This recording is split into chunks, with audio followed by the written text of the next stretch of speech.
देहरादून में स्वागत और अभिनंदन कार्यक्रम का आयोजन किया गया। ऊर्जा निगमों के कार्मिकों की ओर से इस कार्यक्रम का आयोजन किया गया और कार्यक्रम में सीएम धामी ने भी शिरकत की है। तो बता दें कि देहरादून में स्वागत और अभिनंदन कार्यक्रम का आयोजन किया गया। ऊर्जा निगमों के कार्मिकों की ओर से इस कार्यक्रम का आयोजन किया गया और सीएम धामी ने भी इस कार्यक्रम में शिरकत की है। विभिन्न समस्याएं जिनका समाधान हुआ है, उनका समाधान होने पर आप सब ने मेरा जो अभिनंदन किया है, इसके लिए मैं आप सबका आभार व्यक्त करता हूं और आप सभी का मैं भी अभिनंदन करता हूं। मेरी तरफ से आप सबका अभिनंदन। परंतु यदि मैं हृदय से कहूं तो इस अभिनंदन का हकदार अकेला मैं नहीं हूं, बल्कि उत्तराखंड प्रदेश की 1.25 करोड़ जनता इस अभिनंदन की हकदार है। क्योंकि उन्होंने ही हमें इतनी शक्ति दी है कि हम अपने कार्मिकों की भलाई के लिए काम कर सकें, उसके बारे में निर्णय ले सकें, सकारात्मक चीजों को आगे बढ़ा सकें। भाइयों बहनों, आज के इस आधुनिक युग में ऊर्जा के बिना कुछ भी नहीं चल सकता।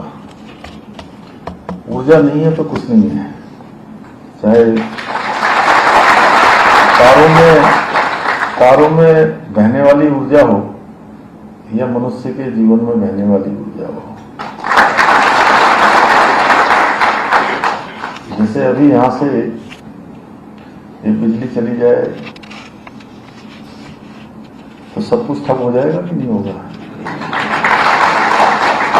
ये हमारे जो कैमरे से बनाने वाले हैं, ये भी ठप हो जाएंगे, इनका भी ठप हो जाएगा।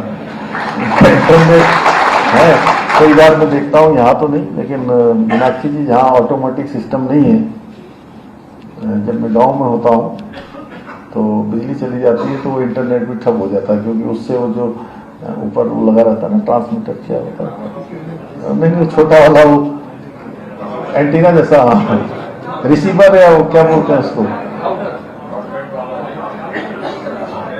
हाँ, तो वो बंद हो जाता है, तो मोबाइल नेटवर्क भी बंद हो जाता है और अनेक स्थानों पर फिर वाईफाई नहीं चलता है। तो क्यों मैं सही कह रहा हूं ना कि बिजली नहीं रहेगी तो कुछ नहीं रहेगा।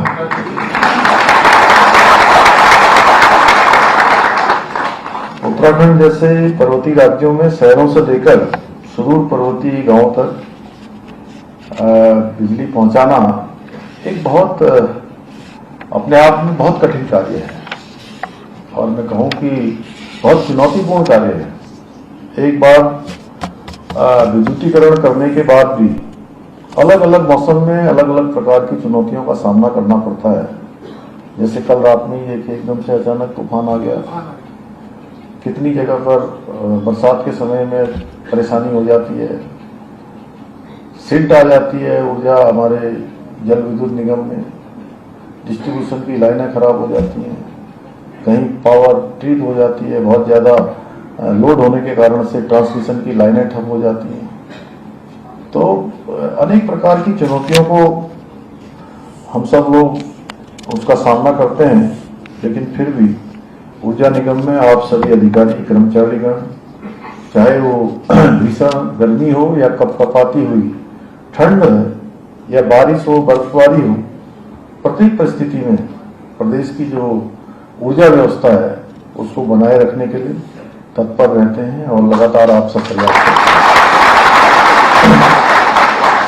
ऐसे में क्योंकि राज्य को आगे बढ़ाने के लिए, राज्य की व्यवस्थाओं को चलाने के लिए आप सबके द्वारा जो लगातार प्रयास किया जाता है, लगातार प्रयत्न किया जाता है, तो हमारा भी दायित्व बनता है कि आप सबकी चिंता करें, आप सबके कल्याण की चिंता करें, क्योंकि ये पूरा हमारा एक परिवार है। प्रदेश की इकाई में हम सब रहते हैं और सबका दायित्व बनता है मिलजुल कर सबके कल्याण के लिए भी काम करें और सब मिलकर राज्य को आगे बढ़ाने के लिए भी काम करें। इसलिए आप सभी की मांगों के अनुसार हमने न केवल समयवत वेतनमान की व्यवस्था लागू की, बल्कि नई भर्ती पर मिलने वाली इनिशियल इंक्रीमेंट की व्यवस्था को भी पुनः बहाल करने का कार्य किया है।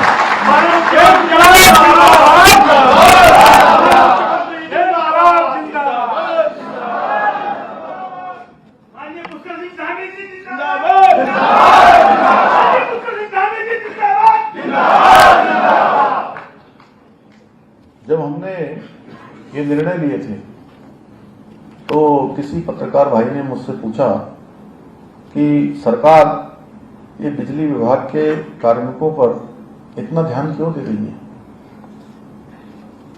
स्वाभाविक सा प्रश्न था। तो मैंने उनसे कहा, हमारे तीनों निगमों के जो कार्मिक हैं, वो धूप हो, बरसात हो, रात हो, दिन हो, कोई भी चुनौती हो, अपनी चिंता किए बिना उत्तराखंड को रोशन रखने के लिए जो दिन रात मेहनत करते हैं, उस मेहनत का सम्मान है और उस पर